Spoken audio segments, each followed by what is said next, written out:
We advise if the opinions and views of the hosts and guests do not reflect those of the station.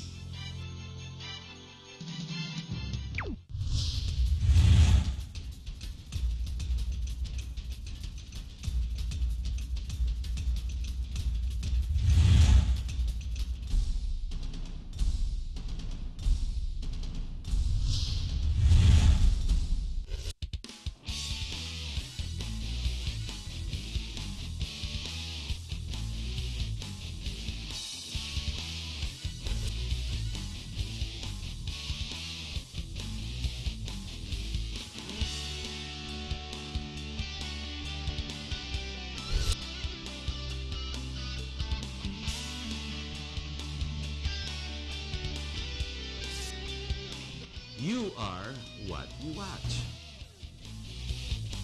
Hello, my name is Harry Tambuatco. Magandang gabi po sa inyong lahat. Alam niyo po, bago natin umpisahan itong palatuntunan natin, umpisahan muna natin, ano kaya ang public opinion? Isipin niyo. Alam niyo, nowadays, public opinion is promoted by no less than media. Media tells us what you and I are thinking. What you and I are thinking is second nature.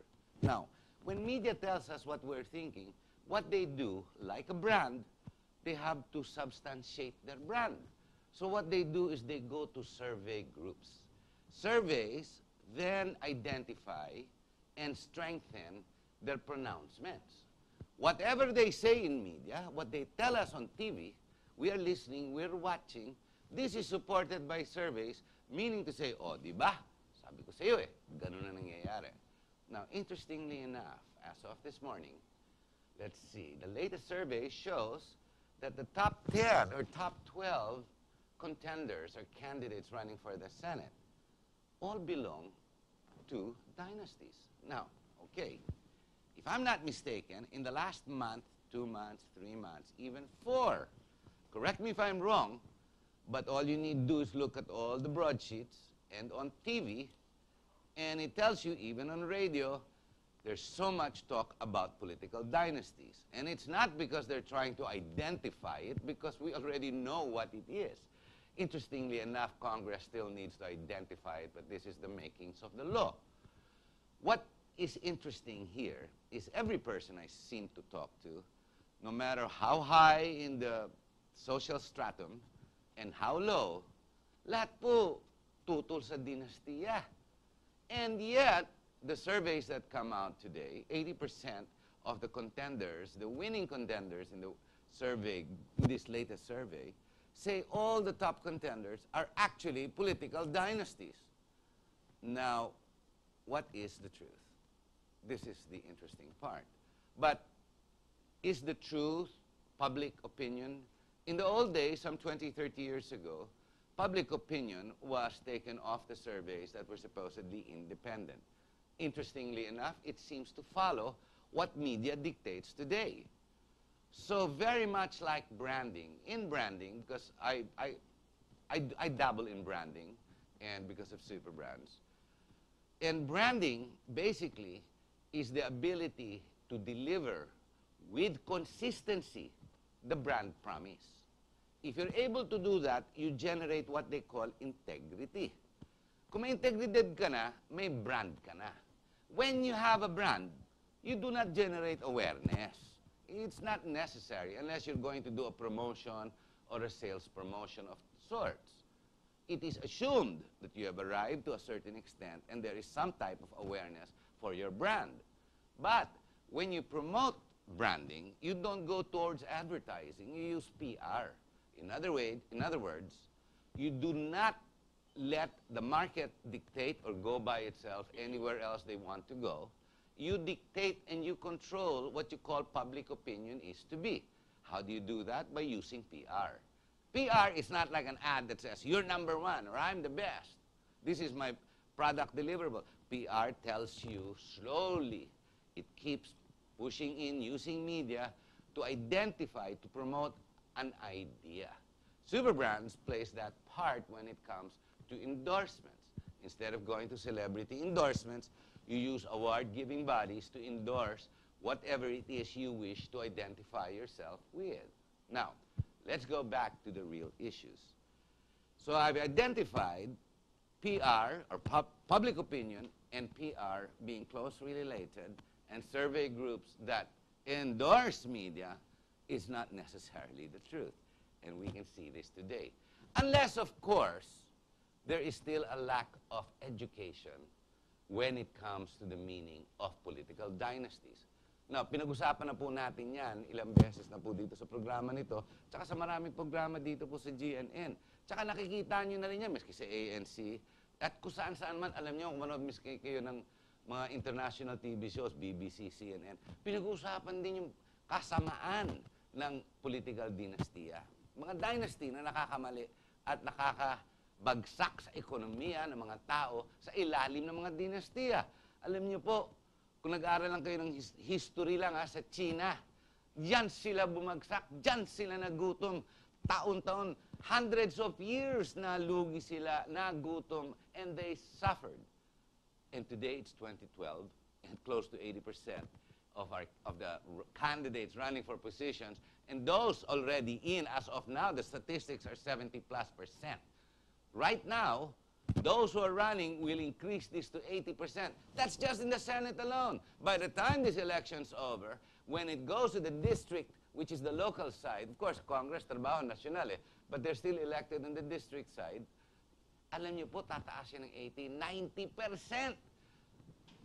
Eventually, we will all be ruled by families who are all interrelated. Now, to discuss this very sensitive issue, and the person who's actually put action into his words, who tries hard to stop frustration and makes action, creates action, belonging to the Volunteers Against Crime and Corruption, kilala niyo na po yan, ano? Yan pumunta ng Korte Suprema, si Dante Jimenez po. Dante, thank you very much for being here.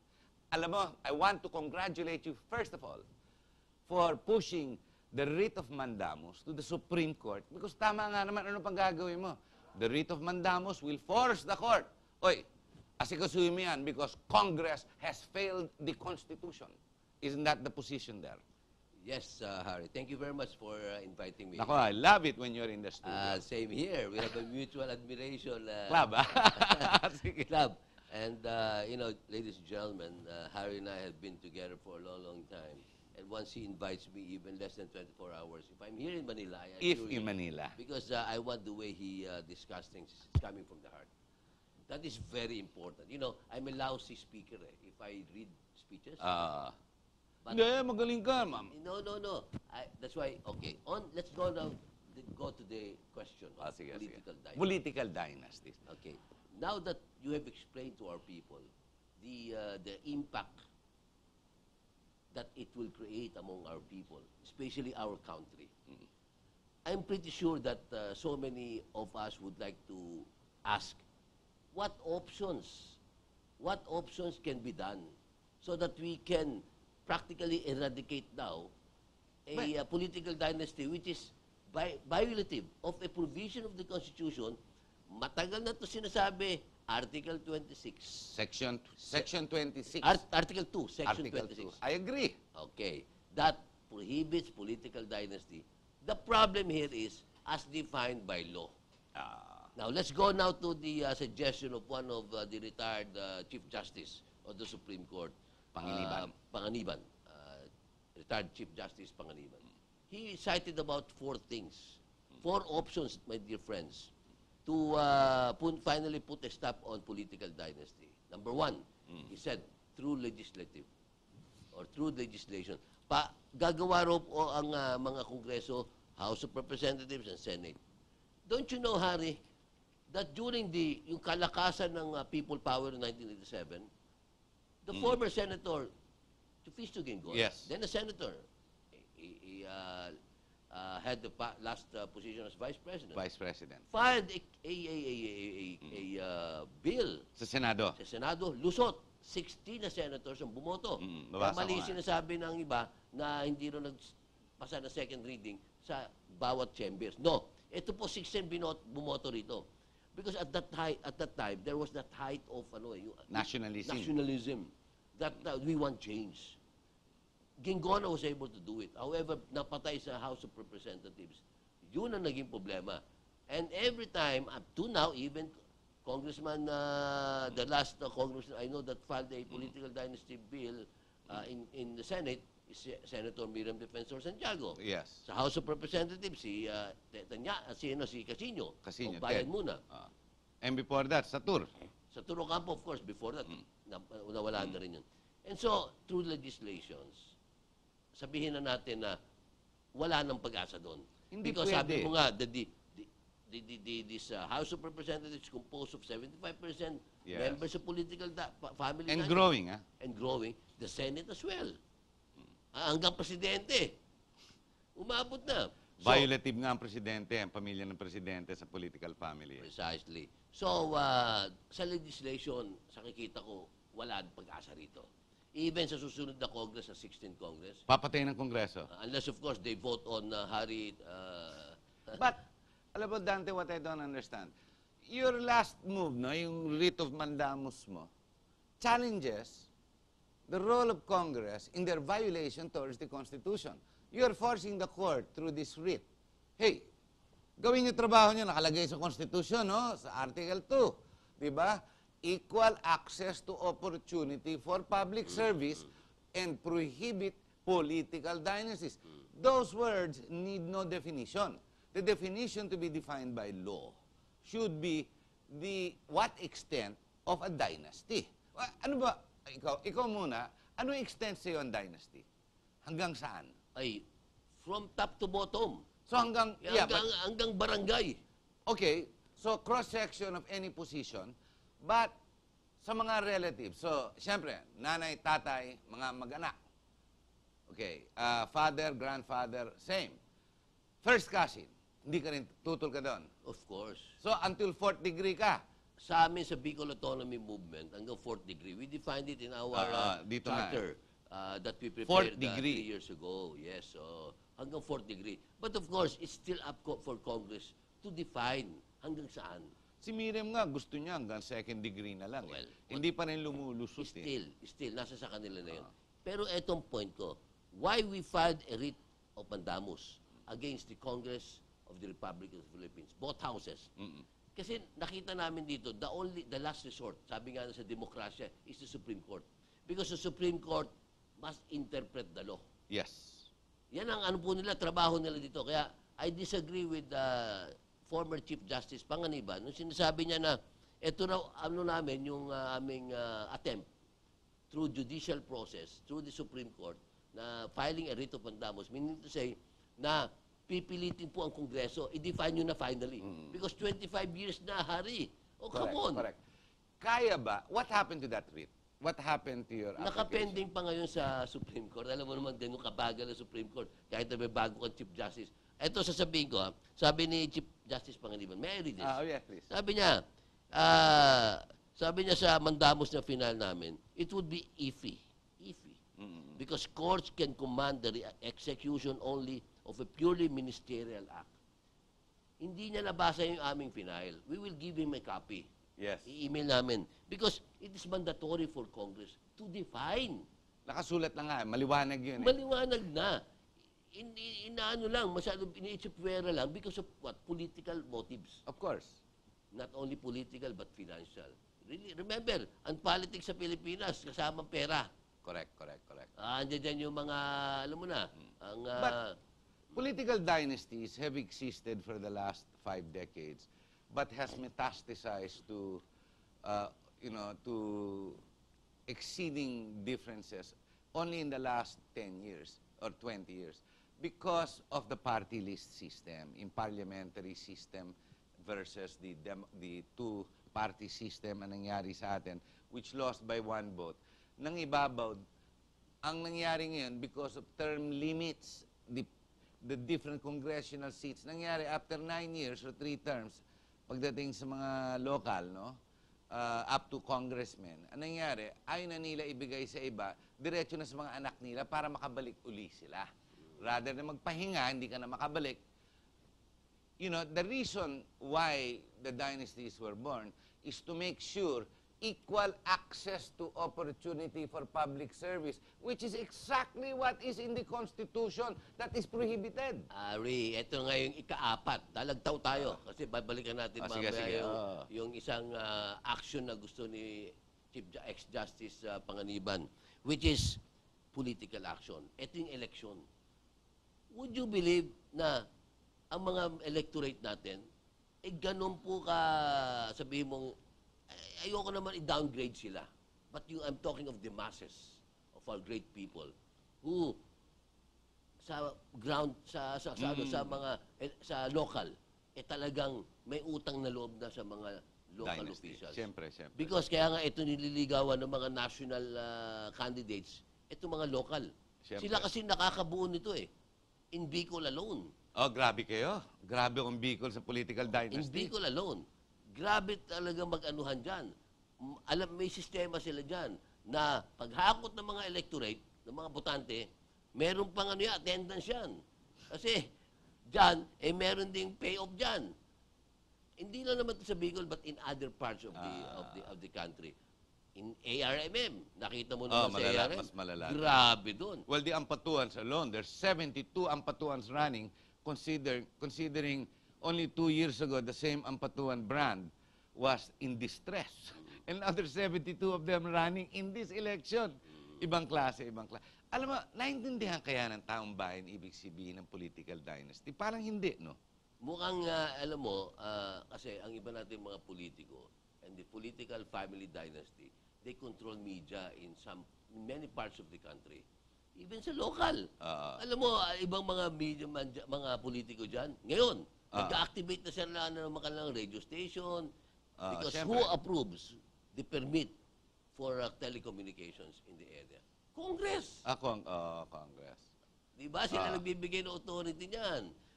And so, dito sa isang option na sinasabi, how to practically eliminate political dynasty, sa akin, yung election, mahirapan. Because nakatali na nga dyan yung utang na loob at nandiyan pa yung pera-pera. So in other words, the people who have been subjugated by political dynasties don't even understand, or better yet, are powerless to do anything against their subjugators. Kumbaga, ganon. Di ba yung political dynasty? May utang na loob ka na dyan, hawak ka na. Yung tatay mo, grandfather mo, lahat sila, utang na loob na sa pamilya na yan. Wala ka na, wala na. From now on until your children's children, you'll be under this family. Parang ganon. Totoo yan. And we could cite a lot of examples sa municipalities, in some parts, in many parts of the country. Now, let's go to the last option ni ex-Justice Pangilinan, which is what? People's Initiative. Yeah, people's Sabi niya, initiative. Yun ang gusto gawin ng Angkapatiran Party naman. Sovereign action yan. Okay din ako dyan. However, you will need a certain percentage. 5%, yeah. 5%. Of every district. For every district. Madugo masyado. Hindi pwede. Parang physically impossible Yes, and talagang grabe. And not only that, it will cost a lot of money sa mga mag-i-initiate nito. You know what I mean? And so, So all 4 options binibigay niya, hindi pwede. highly improbable, almost impossible. Now, I will offer one One more option. option. Na ito na miss niya. I'm not saying na ito ang the last resort, but it might be the last resort. Ano po ito? There might be a revolution. If people now have been disgruntled with all this political family dynasty in this country, if tayo mismo mga intellectuals, tayo yung mga nakakaintindi katulad mo, Hari, at yung mga kababayan natin dito sa Metro Manila, papabayaan lang to. Because magbibingi-bingihan ba? Tolerance. That's a Tolerance. virtue that we have to get rid of. Baka yung ampatuan, yung nangyari sa Maguindanao Massacre, It will baka repeat itself. ma-replicate yan Without ibang mga question. lugar. Remember, political dynasty equates to private armies. Ang mga political I agree with you. family dynasty, imposibleng walang private armies yan. Ito yung ito nga inaano ng Philippine National Police, law enforcers, dapat. And I was a member of the commission, remember? Yes, ng yes. Independent Commission Against Private Armies under Chief Justice, under former Justice Zenaida Hermosissima? something like that. The former justice. Okay. Sena Rosa. Sena Rosa. Commission. We Okay. called it Sena Rosa Commission. Against private armies yan. Against private armies. Nag-ikot kami sa buong Pilipinas. Hari, you know what? What we discovered? Ang tinurnover lang na baril, ito lang po yung mga kakapiranggot at yung mga tira-tira nila doon. Hindi sa amin sinurrender lahat. Nandiyan pa rin yan. Siyempre, tinago nila yun. Mga private armies. Because, take the case of the massacre in Maguindanao. Imagine, ang daming natuksong mga regular soldiers and policemen doon sa pangyayaring yun. Natukso because of money. Ano sila, they were enticed to join Yes. the group of these accused Yes. of masterminding the killing of these people, Si including Ampatuan media men. Salde. Yes. At ilan yan? 57 namatay. 58. 58. Yung pinakahuli, yung Momoy yata, Mamoy.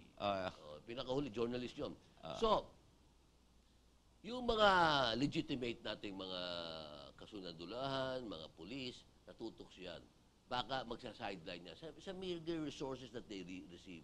Simple yan. At they will favor one candidate, I'm pretty sure of that. So, anong ibig sabihin nito? Pag may private army ang isang political family dynasty sa isang lugar, meron din dito private army. At lahat-lahat sila ay nagkaroon ng... Kasi iba dyan, may mga security agency pa. Tayo mangyayari Harry. dito, tayo magiging collateral damage pag sila nagbakbaka na. Correct. At ganun ang mangyayari oligarkiya. Correct. And if people will get frustrated, ito yung sinasabi ko, there might be a revolution that will be in the offing. And I hope not. Because wag nating sirain yung tiwala ng tao. Ibig sabihin, imagine kung nasa ano ka, sa poder ka, pagkatapos hindi mo ibibigay yung tamang serbisyo at implement itong nasa Bible natin, the Constitution, prohibiting political dynasty. And how can you now provide equal access? Ikaw kung gusto mong tumakbo, kalaban mo isang political dynasty, hari. Come on. Anong magagawa ng isang hari na tambuhan ko who really has some very good ideas para sa I'm going to constituency? try. I'm going to try, but I am not going to buy the election.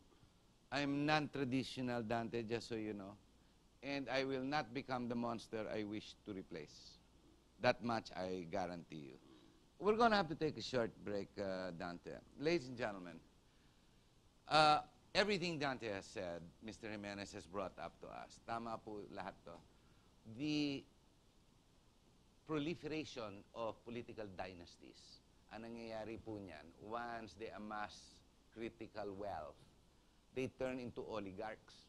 Pag oligarkiya na yan, the private armies come into play because economic power has to be secured.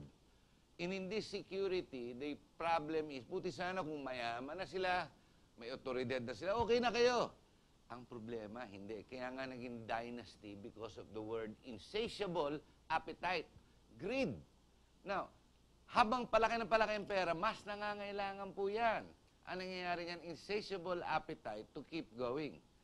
What is going to stop these oligarchies from warring against each other? Ang mangyayari po, the people become collateral damage. Pag collateral damage, sila nagbabanggaan. What I don't understand, which I would like to tackle when we do come back, why is it the surveys tell us that close to 70-80% of those running for the Senate, sasabihin sa'yo ng taong bayan, naintindihan ko political dynasty, tutol ako dyan. Tapos sasabihin sa'yo, hindi, pero alam mo, si Cayetano, kailangan, okay yan, maayos na tao yan. Kasi really, maayos siya, ang galing yan eh. Isn't that the same political dynasty we're talking about? Do you understand the meaning of political dynasty? Do you understand the definition? As we come back, we'll tackle that question to understand. We'll talk to Dante, who goes around the provinces a lot, who puts action into words, and who actually puts himself right in front, together with this group, the Volunteers Against Crime and Corruption, but also as an individual. He puts himself in positions of vulnerability, volatility, only to make actions out of the critiques so that at least malalaman nyo tunay na tao rin siya at yung grupo niyang Volunteers Against Crime and Corruption. When we come back, we're going to add one more title into the topic, the Autonomous Region of Bicol. We'll be right back.